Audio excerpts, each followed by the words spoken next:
Good afternoon, folks, and here's a rather enlightening post on Bounding into Comics about Rian Johnson and his movie-making philosophy. I don't know what to call it.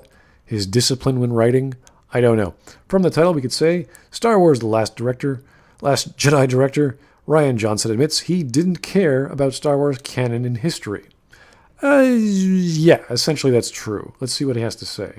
Now, this is a long interview. I'm not going to go through it all, but go to the 10-minute mark if you want to see it. And what he has to say is directly from the quote. So essentially, Natalie Heltzel asked Rian, how do you write differently when you have your own thing from whole cloth, when you're working within an established pre-existing universe like Star Wars? How do you do it?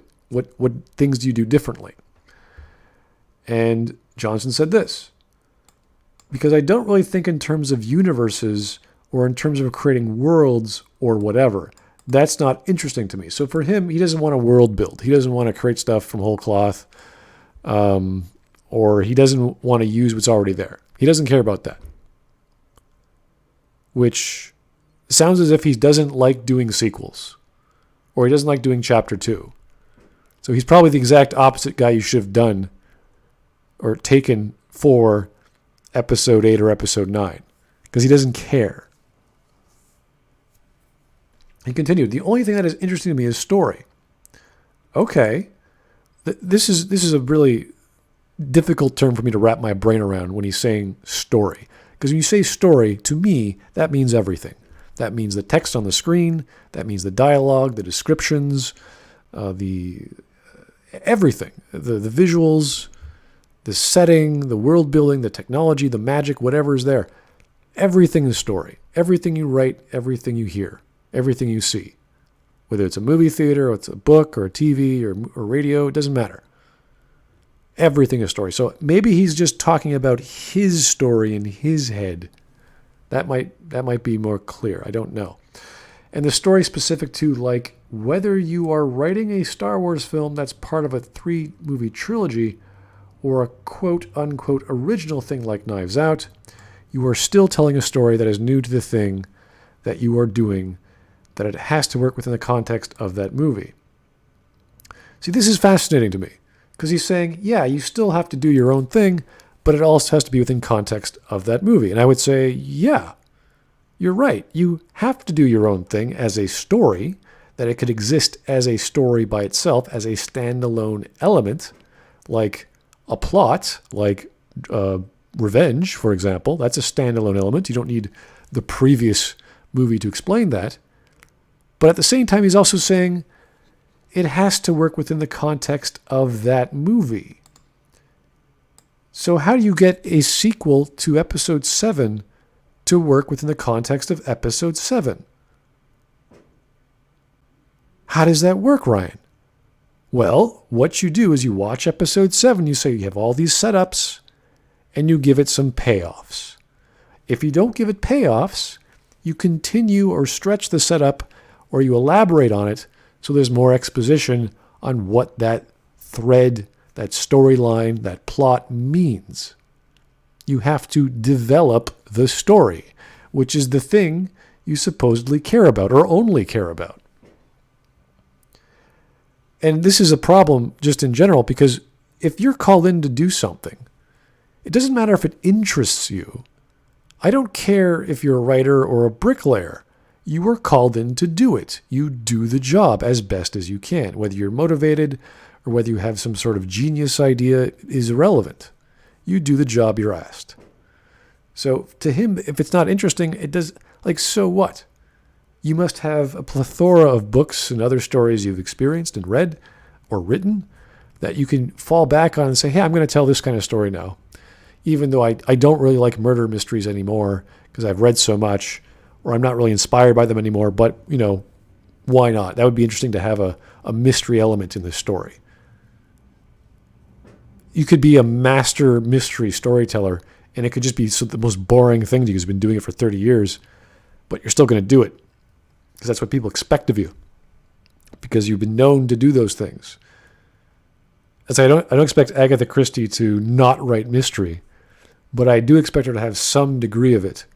And it doesn't have to be a murder mystery. It doesn't have to be an adventure. It could be any aspect or element of mystery, but that's what you expect from someone who's been doing it for so long.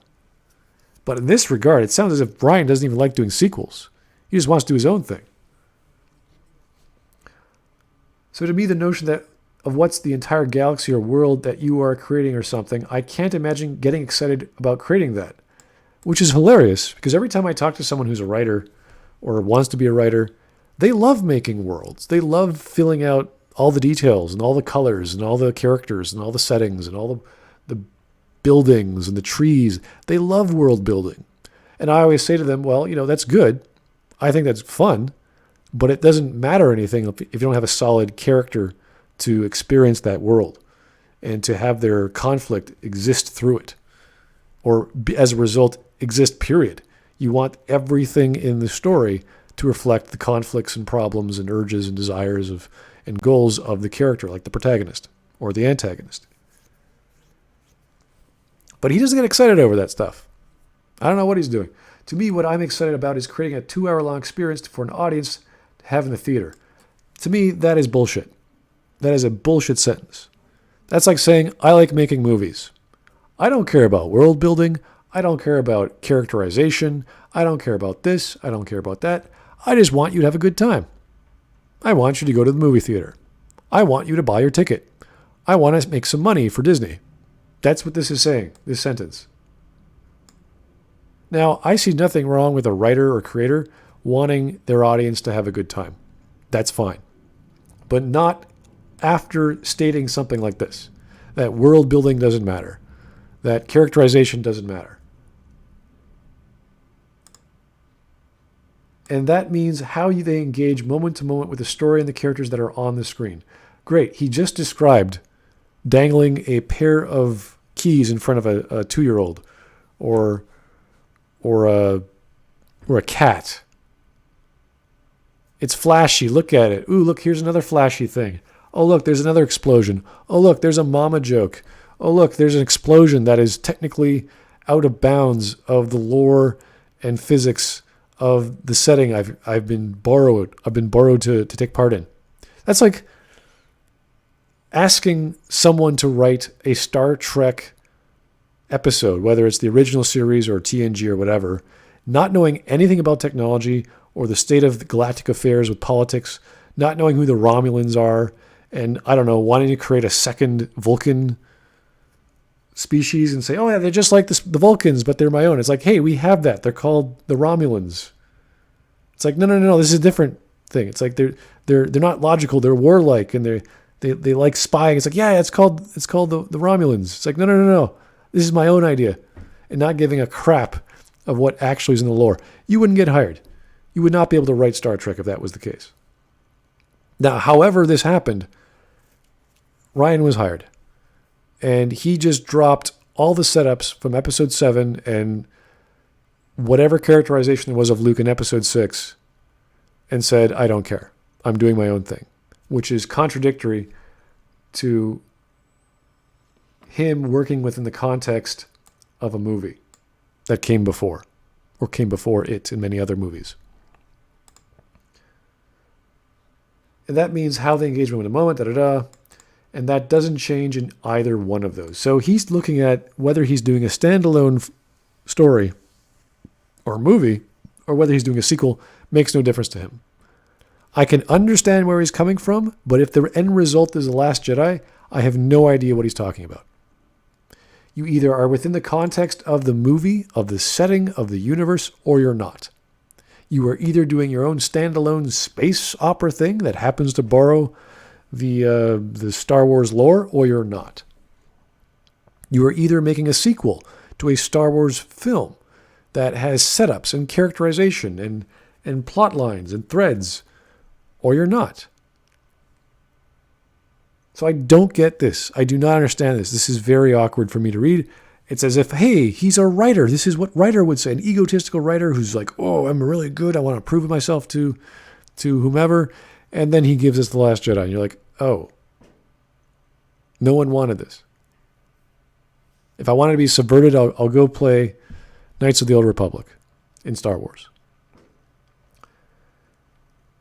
Anyway, there's all kinds of other contradictions that are in this post. I'm not going to go through it because what haven't I said about The Last Jedi already? But this all amounts to Rian saying, I want to make movies. I want you to have fun. Screw lore, screw world building, screw setups. Let me do whatever I want. Have a good time. Thanks for listening, guys. Have yourself a great day.